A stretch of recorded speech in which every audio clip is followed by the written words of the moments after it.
Brought to you by Bahar Ilaichi.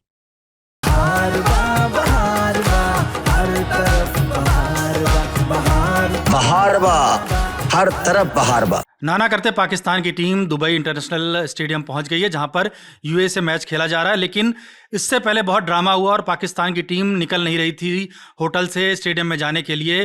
क्या वजह थी कि पाकिस्तान की टीम मानी? इसकी जानकारी के लिए चलते हैं रिया के पास। रिया बताइए। तो पाकिस्तानी टीम मानी है सिर्फ माफी की वजह से। पीसीबी ने तो कुछ देर पहले अपने सोशल मीडिया पे, ट्विटर पे ये बात बताई कि जो एंडी पाइक्रॉफ्ट हैं, उन्होंने जिस मैच रेफरी को लेकर के सब कुछ हुआ था, उन्होंने मैच से पहले पाकिस्तान के कप्तान सलमान अली आगा और पाकिस्तानी टीम के मैनेजर से माफी मांगी है। और ये माफी मांगी है क्योंकि हैंडशेक के दौरान जो मिसकम्युनिकेशन हुआ उसके लिए माफी मांगी गई है। और इसके बाद पाकिस्तानी टीम जो थी वो तैयार थी कि अगर पाइक्रॉफ्ट माफी मांगते हैं तो हम मैच खेलने जाएंगे। और यही वजह थी कि पूरे ड्रामे के साथ सब कुछ करने के बावजूद पाकिस्तानी टीम धमकी वमकी देने के बाद भी आखिरकार मैदान पर पहुंच गई मैच खेलने के लिए। 1 घंटा देरी से मैच शुरू हो रहा है, जो कि भारतीय समय अनुसार 8 बजे शुरू होना था, लेकिन 9 बजे शुरू हुआ। तो इसकी वजह ये थी कि पाइक्रॉफ्ट ने दोनों से माफी मांगने के लिए वो तैयार हो गए थे। जो आपने हैंडशेक रो बताया, जिन दर्शकों को पता नहीं है, ज़्यादातर को पता है, लेकिन जिनको पता नहीं है उनको थोड़ा सा और बताइए कि क्या कंट्रोवर्सी हुई थी। इंडिया पाकिस्तान का मैच था जी, जब भारत पाकिस्तान का मुकाबला हुआ था, ग्रुप राउंड का जो मैच था, उसमें मैच खत्म होने के या तो टॉस के समय, सबसे पहले तो टॉस के समय हुआ ये कि आमतौर पर जब भी कोई कप्तान टॉस जीतता है तो दूसरा उससे हाथ मिलाता है और उसके बाद वो कप्तान जा करके बात करता है। साथ ही दोनों कप्तान जो होते हैं अपनी प्लेइंग 11 की शीट्स को एक्सचेंज करते हैं। लेकिन इस बार हुआ ये कि भारतीय कप्तान ये सोच करके गए थे कि वो पाकिस्तानी कप्तान से हाथ नहीं मिलाएंगे, तो उन्होंने वही चीज़ की। पाकिस्तान का ये दावा था कि मैच रेफरी एंडी पाइक्रॉफ्ट जो वहाँ पर मौजूद थे, उन्होंने पाकिस्तानी कप्तान से कहा कि आप हाथ मत मिलाइएगा या आप लोग हाथ मत मिलाइएगा, और जो शीट्स एक्सचेंज है वो करने की जगह आप शीट्स मुझको दे दीजिए। ये पाकिस्तान का दावा था कि पाइक्रॉफ्ट ने पाकिस्तानी कप्तान से कहा, जिससे वो सहमत नहीं थे। उनको कहीं ना कहीं उनको लग रहा था कि भारत की तरफ शायद उनका रुझान ज्यादा था। तो इस वजह से उन्होंने ये डिमांड की थी कि अगर एंडी पाइक, क्योंकि आज यूएई और पाकिस्तान के बीच में जो मैच होना है उसके लिए भी एंडी पाइक्रॉफ्ट को ही मैच रेफरी रखा गया था।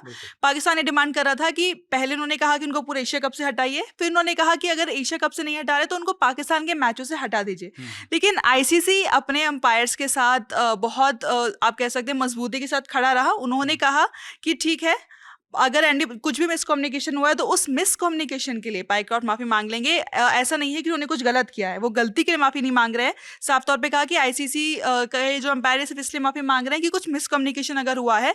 प्लस एक और चीज जो जांच की मांग की गई थी, आईसीसी ने कई मीडिया रिपोर्ट्स में ये भी बताया गया है कि आईसीसी ने सिर्फ इसलिए ये बात मानी है कि पाकिस्तानी टीम को और ज्यादा प्रूफ्स और ज्यादा सबूत देने पड़ेंगे कि पाइक्रॉफ्ट की गलती क्या थी। वो जांच तभी करेंगे अगर आईसीसी इस बात से, पाकिस्तान के सबूतों से इस बात को लेकर के उनको भरोसा होता है कि हाँ शायद कुछ गलती है, तभी वो जांच करेंगे। तो ये 2 डिमांड थी और कहीं ना कहीं दोनों को लेकर के आईसीसी ने पाकिस्तान को, आप कह सकते हैं, एक तरीके का लॉलीपॉप दे दिया। इसलिए वो तैयार हो गए और सारे ड्रामे के बाद मैच खेलने पहुंच गए। तो भारत पाकिस्तान का मैच था 14 सितंबर को, और उसमें भारतीय कप्तान सूर्य कुमार यादव ने हैंडशेक नहीं किया था। और जब वो मैच ख़त्म होता है तब भी वो हाथ नहीं मिलाते हैं, और बाद में वो मैच प्रेजेंटेशन में पहलगाम आतंकी हमले का जिक्र करते हैं और सेना के अदम्य साहस के प्रति जो है सॉलिडरिटी जताते हैं। तो इस पूरे विवाद को लेकर पाकिस्तान जो है वो बहुत खिसियाया हुआ था और वो लगातार मांग कर रहा था कि जो मैच रेफरी हैं पाइक्रॉफ्ट, उनको हटाया जाए। लेकिन आईसीसी उनको हटाने के लिए तैयार नहीं हुआ और इसके बाद जो है ये एक बीच का रास्ता निकाला गया कि उन्होंने माफ़ी मांग ली है। लेकिन एंडी पाइक्रॉफ्ट जो हैं वो हैं कौन, किस तरह के खिलाड़ी रहे हैं, उनका इतिहास क्या रहा है, इसके बारे में रिया कुछ बताइए। एंडी पाइक्रॉफ्ट जिम्बाब्वे के हैं। उन्होंने जिम्बाब्वे के लिए कुछ टेस्ट और वनडे मुकाबले खेले हैं और भारत के साथ उनका एक, आप कह सकते हैं कि करियर के जरिए एक अलग कनेक्शन है, क्योंकि अपना टेस्ट डेब्यू जिन्होंने किया था, आपको बता दें जिम्बाब्वे ने जब अपना पहला टेस्ट मैच खेला था तो पाइक्रॉफ्ट उसका हिस्सा थे। हरारे में मैच था, तो उनका जो डेब्यू मैच था वो भारत के खिलाफ ही था। वहीं उन्होंने 1983 वनडे वर्ल्ड कप खेला था और हमारे दर्शकों को याद होगा कि 1983 के वर्ल्ड कप में कपिल देव की एक पारी है जिसकी बहुत ज़्यादा चर्चा होती है, जब उन्होंने 175 रन मारे थे और उसके बाद बहुत ज़्यादा तारीफ हुई थी कपिल देव की। उस मैच में, वो मैच जिम्बाब्वे के खिलाफ था, उस मैच में भी पाइक्रॉफ्ट वहां पर मौजूद थे। तो ये तो उनके करियर की बात हो गई, लेकिन बतौर मैच रेफरी भी पाइक्रॉफ्ट का नाम आप हमेशा सुनते रहेंगे, क्योंकि क्रिकेट की खास तौर पर हालिया क्रिकेट में जितने बड़े बड़े विवाद हुए हैं उन सब में पाइक्रॉफ्ट शामिल रहे हैं, मतलब बतौर मैच रेफरी वहाँ पे मौजूद रहे हैं। अगर आप 2018 केप टाउन टेस्ट आपको याद होगा, साउथ अफ्रीका और ऑस्ट्रेलिया के बीच खेला गया था, सैंड पेपर स्कैंडल जिसको कहा जाता है, उस दौरान भी मैच रेफरी वही थे और उन्होंने ही ये फैसला किया था कि स्टीव स्मिथ पर एक मैच का बैन और 100% मैच फीस लगेगा, मैच फीस का जुर्माना होगा। वहीं जो कैमरन बैनक्रॉफ्ट थे उनके ऊपर 75% जुर्माना और वो सारी चीज़ें उन्होंने वो फैसला किया था। अभी बॉर्डर गावस्कर ट्रॉफी हुई थी भारत और ऑस्ट्रेलिया के बीच में जो हाल ही में थी, जिसमें विराट कोहली ने सैम कॉन्स्टास को जाकर के कंधा मारा था। उसके बाद विराट कोहली के ऊपर सिर्फ 20% जुर्माना लगाया गया, तो लोगों ने बहुत सवाल उठाए थे कि क्यों बैन नहीं किया गया। वहां पर भी वो फैसला लेने वाले मैच रेफरी पाइक्रॉफ्ट ही थे। उन्होंने बाद में इसकी वजह भी बताई थी कि आईसीसी नियमों के तहत ही ये सब कुछ हुआ था। बेन स्टोक्स की लड़ाई हो या फिर जॉस बटलर की लड़ाई हो, तो बहुत सारे बड़े बड़े क्रिकेट के ऐसे विवाद है जहां पर बतौर मैच रेफरी पाइक्रॉफ्ट मौजूद रहे, जिसकी लिस्ट में अब एक और विवाद जो है वो शामिल हो गया है। तो आप मुझे ये बताइए कि अगला मैच क्या इंडिया का पाकिस्तान से फिर हो सकता है? अगर आज पाकिस्तान यूएई को हरा देती है, जिसकी संभावना बहुत ज़्यादा है क्योंकि यूएई उतनी मजबूत टीम नहीं है। अगर यूएई आज पाकिस्तान को हरा देता है, माफ़ कीजिएगा, अगर पाकिस्तान आज यूएई को हरा देता है तो वो सुपर 4 के लिए क्वालिफाई कर जाएगा। और ऐसा करने पर सुपर 4 क्योंकि सेमीफाइनल की तरह नहीं है, एशिया कप का सुपर 4 राउंड रॉबिन है, यानी कि सभी टीमें एक दूसरे के खिलाफ खेलेंगी।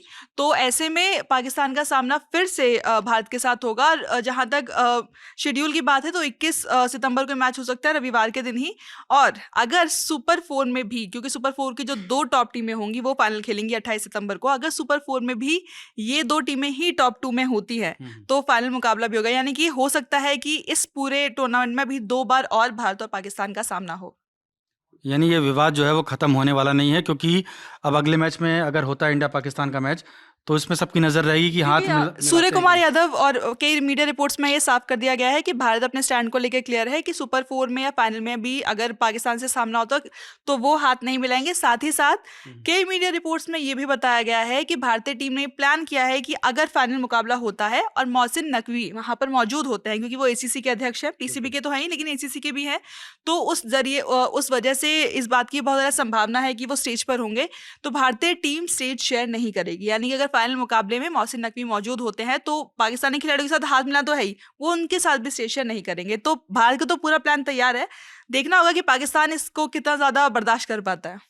यानी पिक्चर अभी बाकी है। और जो मोहसिन नकवी हैं वो न सिर्फ पाकिस्तान क्रिकेट बोर्ड के अध्यक्ष हैं, वो पाकिस्तान के इंटीरियर मिनिस्टर हैं यानी गृह मंत्री हैं। और जो आईसीसी के अध्यक्ष हैं वो भारत के गृह मंत्री के बेटे हैं, जय शाह। तो आगे क्या होता है इस पर नज़र बनी रहेगी। हमसे जुड़ने के लिए शुक्रिया।